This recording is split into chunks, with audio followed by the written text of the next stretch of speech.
اللہم صلی علی سیدنا محمد وعلی آل سیدنا محمد وبارک وسلم۔ Daily Islamic network YouTube channel پر آپ سب کو خوش آمدید۔ واقعہ معراج۔ نبی کریم صلی اللہ علیہ وآلہ وسلم نبوت کے منصب پر فائز ہونے سے فائز جب ہو چکے 12 سال گزر چکے تھے، اور اس وقت حضرت محمد صلی اللہ علیہ وآلہ وسلم کی عمر مبارک 52 برس کی تھی۔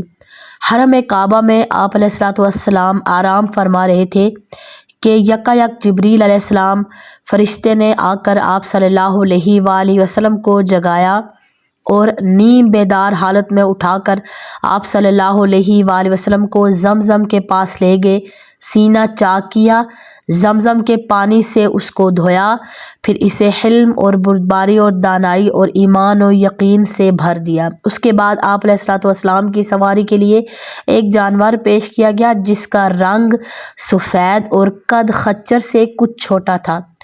برق کی رفتار سے وہ تیز چلتا تھا اور اسی مناسبت سے اس کا نام براق تھا۔ پہلے انبیاء بھی اسی طرح کے سواریوں پر سفر کیا کرتے تھے، سواری پر جایا کرتے تھے۔ آپ صلی اللہ علیہ وآلہ وسلم سوار ہونے لگے تو وہ چمکا۔ جبریل علیہ السلام نے تھپکی دی اور کہا، دیکھ کیا کرتا ہے، آج تک محمد صلی اللہ علیہ وآلہ وسلم سے بڑی شخصیت کوئی تجھ پر کبھی سوار نہیں ہوئی۔ پھر آپ صلی اللہ علیہ وآلہ وسلم براق پر سوار ہوئے اور جبریل علیہ السلام آپ کے ساتھ چلے۔ پہلی منزل آپ علیہ السلام کی مدینہ تھی، جہاں اتر کر آپ صلی اللہ علیہ وآلہ وسلم نے نماز پڑھی تو جبریل علیہ السلام نے عرض کی کہ اس جگہ آپ صلی اللہ علیہ وآلہ وسلم ہجرت کر کے آئیں گے۔ دوسری منزل طور سینا کی تھی، جہاں اللہ حضرت موسیٰ علیہ السلام سے ہم کلام ہوا۔ تیسری منزل بیت الحم کی تھی، جہاں حضرت عیسیٰ علیہ السلام پیدا ہوئے۔ چوتھی منزل بیت المقدس تھی، جہاں براق کا سفر ختم ہوا۔ تو اسی سفر کے دوران ایک جگہ کسی پکارنے والے نے پکارا کہ ادھر آؤ۔ آپ صلی اللہ علیہ وآلہ وسلم نے توجہ نہ دی۔ جبریل علیہ السلام نے بتایا کہ یہ یہودیت کی طرف بلا رہا تھا۔ دوسری طرف سے آواز آئی، ادھر آؤ۔ آپ صلی اللہ علیہ وآلہ وسلم نے اس کی طرف بھی توجہ نہ دی۔ جبریل علیہ السلام نے فرمایا کہ یہ عیسائیت کی طرف بلا رہا تھا۔ تو اس کے بعد پھر ایک عورت نے آواز دی جو کہ بہت ہی زیادہ بنی سنوری نظر آئی۔ نبی کریم صلی اللہ علیہ وآلہ وسلم نے اپنی نظر پھیر لی۔ جبریل علیہ السلام نے فرمایا کہ یہ دنیا تھی۔ پھر ایک بوڑھی عورت سامنے آئی۔ جبریل علیہ السلام نے فرمایا کہ دنیا کی عمر کا اندازہ اس کی عمر سے آپ کر لیجئے کہ کتنی عمر ہوتی ہے انسان کی۔ پھر ایک اور شخص ملا جس نے آپ صلی اللہ علیہ وآلہ وسلم کو اپنی طرف متوجہ کرنا چاہا، مگر آپ صلی اللہ علیہ وآلہ وسلم اسے بھی چھوڑ کر آگے بڑھ گئے۔ بیت المقدس پہنچ کر آپ صلی اللہ علیہ وآلہ وسلم براق سے اترے اور اسی مقام پر اسے باندھ دیا جہاں پر پہلے انبیاء کرام باندھا کرتے تھے۔ ہیکل سلیمانی میں داخل ہوئے تو ان سب پیغمبروں کو موجود پایا جو ابتدا سے اس وقت تک حضرت عیسیٰ علیہ السلام تک جو دنیا میں پیدا ہوئے تھے، سارے پیغمبر موجود تھے۔ آپ صلی اللہ علیہ وآلہ وسلم کے پہنچتے ہی نماز کے لیے صفیں بند گئی۔ سب انتظار میں تھے امامت کے لیے کون آگے بڑھتا ہے۔ تو جبریل علیہ السلام نے نبی کریم صلی اللہ علیہ وآلہ وسلم کا ہاتھ پکڑ کر آگے بڑھا دیا اور آپ صلی اللہ علیہ وآلہ وسلم نے سب کو نماز پڑھائی۔ پھر آپ صلی اللہ علیہ وآلہ وسلم کے سامنے 3 پیالے پیش کیے گئے، ایک پیالے میں پانی، دوسرے میں دودھ اور تیسرے میں شراب تھی۔ آپ صلی اللہ علیہ وآلہ وسلم نے دودھ کا پیالہ اٹھا لیا تو جبریل علیہ السلام نے مبارکباد دی کہ آپ صلی اللہ علیہ وآلہ وسلم فطرت کی راہ پا گئے۔ اس کے بعد ایک سیڑھی آپ صلی اللہ علیہ وآلہ وسلم کے سامنے پیش کی گئی اور جبریل علیہ السلام اس کے ذریعے سے آپ صلی اللہ علیہ وآلہ وسلم کو آسمان کی طرف لے چلے۔ تو عربی زبان میں سیڑھی کو معراج کہا جاتا ہے اور اسی مناسبت سے یہ سارا واقعہ معراج کے نام سے مشہور ہے۔ پہلے آسمان پر پہنچے تو دروازہ بند تھا۔ محافظ فرشتوں نے پوچھا کہ کون آیا ہے؟ تو جبریل علیہ السلام نے اپنا نام بتایا، پوچھا تمہارے ساتھ کون ہے؟ تو جبریل علیہ السلام نے کہا کہ محمد صلی اللہ علیہ وآلہ وسلم۔ تب دروازہ کھلا اور آپ علیہ السلام کا بہت ہی بڑا استقبال کیا گیا۔ یہاں پر آپ صلی اللہ علیہ وآلہ وسلم کا تعارف بڑی بڑی شخصیتوں سے ہوا جو اس مرحلہ پر وہاں پر مقیم تھی۔ تو ان میں ایک نمایاں شخصیت بزرگ تھی جو انسانی بناوٹ کی طرح مکمل نمونہ تھی۔ ان کے چہرے میں، ان کی ساخت میں کسی قسم کا کوئی نقص نہ تھا۔ تو جبریل علیہ السلام نے بتایا کہ یہ آدم علیہ السلام ہے، یہ بزرگ آدم علیہ السلام ہے۔ وہ دائیں جانب دیکھتے اپنے تو خوش ہوتے، لیکن اپنے بائیں جانب دیکھتے تو روتے۔ تو نبی صلی اللہ علیہ وآلہ وسلم نے پوچھا کہ یہ کیا ماجرا ہے؟ بتایا کہ آدم علیہ السلام اپنی اولاد کے نیک لوگوں کو جب دیکھتے ہیں تو خوش ہوتے ہیں، اور جب برے لوگوں کو دیکھتے ہیں تو پھر یہ رونا شروع کر دیتے ہیں۔ پھر آپ صلی اللہ علیہ وآلہ وسلم کو پورا مشاہدہ کروایا گیا۔ اس کے بعد ایک جگہ آپ صلی اللہ علیہ وآلہ وسلم نے دیکھا کہ کچھ لوگ کھیتی کاٹ رہے ہیں، اور جتنی کاٹتے ہیں اتنی ہی زیادہ بڑھتی چلی جاتی ہے۔ تو آپ صلی اللہ علیہ وآلہ وسلم نے پوچھا کہ یہ کون ہے؟ کہا گیا کہ یہ خدا کی راہ میں جہاد کرنے والے ہیں۔ پھر دیکھا کہ کچھ لوگ ہیں کہ جن کے سر جو ہے پتھروں سے کچلے جا رہے ہیں۔ پوچھا کہ یہ کون ہے؟ کہا گیا کہ یہ وہ لوگ ہیں کہ جو غفلت کی وجہ سے نماز کے لیے اٹھتے نہیں تھے، غفلت انہیں نماز اٹھنے نہ دیتی تھی۔ اور کچھ لوگ اور دیکھے کہ جن کے کپڑوں پر آگے اور پیچھے پیوند لگے ہوئے تھے، اور وہ جانوروں کی طرح گھاس چر رہے تھے۔ پوچھا کہ یہ کون ہے؟ کہا گیا کہ یہ وہ ہیں جو اپنے مال سے زکوٰۃ خیرات کچھ بھی نہیں دیتے تھے۔ استغفر اللہ۔ پھر ایک شخص کو دیکھا کہ لکڑیوں کا ایک گٹھا جمع کر کے اٹھانے کی کوشش کرتا ہے، لیکن وہ اس سے نہیں اٹھتا۔ تو وہ اس میں کیا کرتا ہے کہ کچھ اور لکڑیاں بڑھا لیتا ہے۔ پوچھا کہ یہ احمق کون ہے؟ کہا گیا کہ یہ وہ شخص ہے کہ جس پر امانتوں کی ذمہ داری لگا دی جاتی تھی اور اس کے اوپر بوجھ ہوتا تھا۔ جب وہ بوجھوں کو اٹھا نہیں سکتا تھا تو ان کو کم کرنے کی بجائے اور ذمہ داریوں کا بوجھ اپنے سر پر لاد دیتا تھا۔ اور پھر دیکھا کہ کچھ لوگ ایسے ہیں کہ جن کے ہونٹ کینچیوں کے ساتھ کاٹے جا رہے ہیں۔ پوچھا کہ یہ کون ہے؟ بتایا گیا کہ یہ کیا کرتے تھے کہ دنیا میں فتنہ اور فساد برپا کیا کرتے تھے۔ اور پھر دیکھا کہ کچھ لوگ ایسے ہیں کہ جو اپنا گوشت کاٹ کاٹ کر کھا رہے ہیں۔ پوچھا گیا کہ یہ کون ہے؟ تو بتایا گیا کہ یہ لوگ وہ ہیں جو دوسروں کو تانا دیا کرتے تھے، تانا درازی کیا کرتے تھے۔ پھر کچھ لوگ دیکھے کہ جو اپنے ناخن جن کے تانبے کے تھے، اسے وہ اپنا منہ نوچ رہے ہیں اور اپنا سینہ نوچ رہے ہیں۔ پوچھا گیا کہ یہ کون ہے؟ فرمایا گیا کہ یہ وہ لوگ ہیں جو لوگوں کے پیٹھ پیچھے ان کی برائیاں کرتے تھے اور ان کی عزتوں پر حملے کیا کرتے تھے۔ استغفر اللہ۔ اور کچھ لوگ دیکھے کہ جن کے ہونٹ اونٹوں کی طرح تھے، اونٹوں کی طرح بڑے بڑے تھے، اور وہ آگ کھا رہے تھے۔ پوچھا کہ یہ کون لوگ ہیں؟ کہا گیا کہ یہ لوگ یتیم کا مال کھانے والے ہیں۔ پھر دیکھا کہ کچھ لوگ کہ جن کے پیٹ بے انتہا حد سے زیادہ بڑے ہوئے ہیں، بھرے ہوئے ان کے پیٹ ہیں، آنے جانے والوں کو وہ رونتے ہوئے گزر جا رہے ہیں۔ تو پھر فرمایا گیا کہ یہ کون ہے؟ فرمایا گیا کہ یہ سود خور ہیں جو سود کھا رہے ہیں۔ اور بھی بہت سارے مشاہدات نبی کریم صلی اللہ علیہ وآلہ وسلم نے وہاں پر کیے۔ نبی کریم صلی اللہ علیہ وآلہ وسلم مشاہدات کے دوران ایک فرشتے نے جو بہت ہی زیادہ ترش روی کے ساتھ پیش آیا، تو آپ صلی اللہ علیہ وآلہ وسلم نے جبریل علیہ السلام سے پوچھا کہ اب تک جتنے فرشتے ملے تھے سب انتہائی اچھے طریقے سے اور حشاش بشاش چہروں کے ساتھ ملے، ان حضرت کی خشک مزاجی کا کیا سبب ہے؟ تو جبریل علیہ السلام نے عرض کیا کہ اس کے پاس ہنسی کا کیا کام، یہ تو دوزخ کا دروغہ ہے۔ یہ سن کر آپ صلی اللہ علیہ وآلہ وسلم نے دوزخ دیکھنے کی خواہش ظاہر کی۔ اس نے یکایک آپ کی نظر کے سامنے سے پردہ اٹھا دیا اور دوزخ اپنی تمام ہولناکیوں کے ساتھ نمودار ہو گئی، اور نبی کریم صلی اللہ علیہ وآلہ وسلم نے دوزخ کو دیکھا۔ اس مرحلہ سے گزرنے کے بعد آپ صلی اللہ علیہ وآلہ وسلم یہ پہلے آسمان میں سارے نظارے نبی پاک نے کیے۔ اس کے بعد آپ صلی اللہ علیہ وآلہ وسلم دوسرے آسمان پر پہنچے۔ یہاں پر دو اکابر نوجوان جو سب سے ممتاز تھے آپ کو ملے، تو تعارف کرنے پر معلوم ہوا کہ یہ یحییٰ اور عیسیٰ علیہ السلام ہیں۔ تیسرے آسمان پر نبی کریم صلی اللہ علیہ وآلہ وسلم کا ایک ایسے بزرگ سے تعارف کرایا گیا کہ جن کا حسن عام انسانوں کے مقابلے میں بہت زیادہ تھا، جیسے تاروں کے مقابلے میں چودھویں کا چاند ہوتا ہے۔ معلوم ہوا کہ یہ حضرت یوسف علیہ السلام ہے۔ چوتھے آسمان پر حضرت ادریس علیہ السلام سے ملاقات ہوئی۔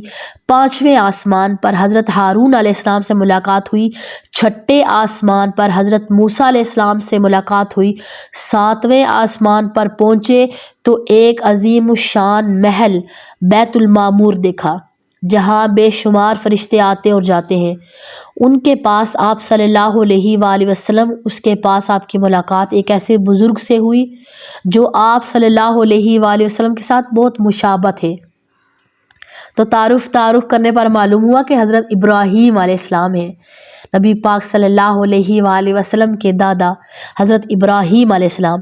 پھر اس کے بعد دوبارہ سے نبی پاک صلی اللہ علیہ وآلہ وسلم کا سفر شروع ہوا، یہاں تک کہ آپ صلی اللہ علیہ وآلہ وسلم سدرۃ المنتہا پر پہنچ گئے، جہاں پر اللہ رب العزت کا وہاں پر اللہ پاک کا نبی پاک نے دیدار کیا۔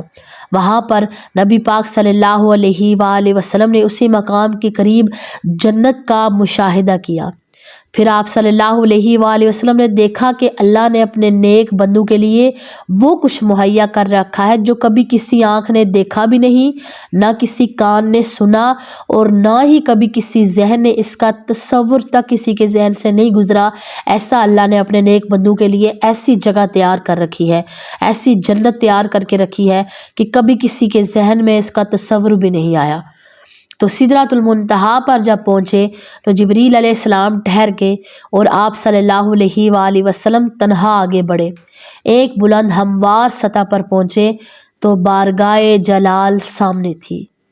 ہم کلامی کا شرف بخشا، جو باتیں ارشاد ہوئی ان میں سے چند ایک یہ باتیں میں آپ کے ساتھ شیئر کرتی ہوں۔ نمبر 1 پر ہر روز 50 نمازیں فرض کی گئی۔ نمبر 2 پر سورہ بقرہ کی آخری 2 آیتیں تعلیم فرمائی گئی۔ نمبر 3 شرک کے سوا دوسرے سب گناہوں کی بخشش کا امکان ظاہر کیا گیا، اور ارشاد ہوا نمبر 4 پر کہ جو شخص نیکی کا ارادہ کرتا ہے اس کے حق میں نیکی لکھ دی جاتی ہے، اور جب وہ اس پر عمل کرتا ہے تو 10 نیکیاں لکھی جاتی ہیں، مگر جو کوئی برائی کا ارادہ کرتا ہے تو اس کے نامہ مال میں کچھ بھی نہیں لکھا جاتا۔ جب وہ اس پر عمل کرتا ہے تو ایک برائی لکھی جاتی ہے۔ اللہ اکبر! اللہ کتنا کریم ہے۔ نیکی کا ارادہ کیا 1 نیکی، عمل کر لیا 10 نیکیاں۔ برائی کا گناہ کا ارادہ کیا کچھ بھی نہیں لکھا جاتا، لیکن جب گناہ کیا تو 1 گناہ لکھا جائے گا۔ اللہ پاک کتنا کریم ہے۔ تو اس کریم رب کے بارے میں انسان کو کس چیز نے دھوکے میں ڈالے رکھا ہے؟ تو جب خداوند سے ملاقات کی، واپسی پر نیچے اترے تو حضرت موسیٰ علیہ السلام سے ملاقات ہوئی۔ انہوں نے نبی پاک صلی اللہ علیہ وآلہ وسلم سے ساری رودات سن کر کہا کہ میں بنی اسرائیل کا تلخ تجربہ رکھتا ہوں، میرا اندازہ ہے کہ آپ صلی اللہ علیہ وآلہ وسلم کی امت 50 نمازوں کی پابندی نہیں کر سکے گی، جائیے اور کمی کے لیے عرض کیجیے۔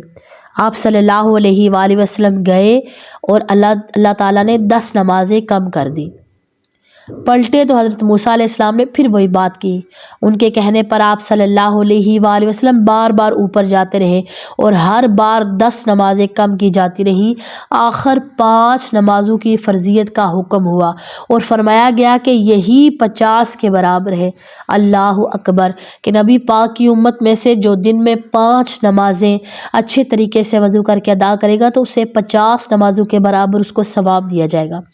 اس کے بعد واپسی کے سفر میں آپ صلی اللہ علیہ وآلہ وسلم اسی سیڑھی سے اتر کر بیت المقدس آئے۔ یہاں پھر تمام پیغمبر موجود تھے۔ آپ صلی اللہ علیہ وآلہ وسلم نے ان کو نماز کی فرضیت کا حکم ہوا اور فرمایا کہ یہی 50 کے برابر ہے۔ اس کے بعد دوبارہ نبی پاک صلی اللہ علیہ وآلہ وسلم بیت المقدس آئے تو وہاں پر تمام پیغمبروں کو نماز پڑھائی جو فجر کی نماز تھی۔ پھر براق پر سوار ہوئے اور مکہ واپس پہنچ گئے۔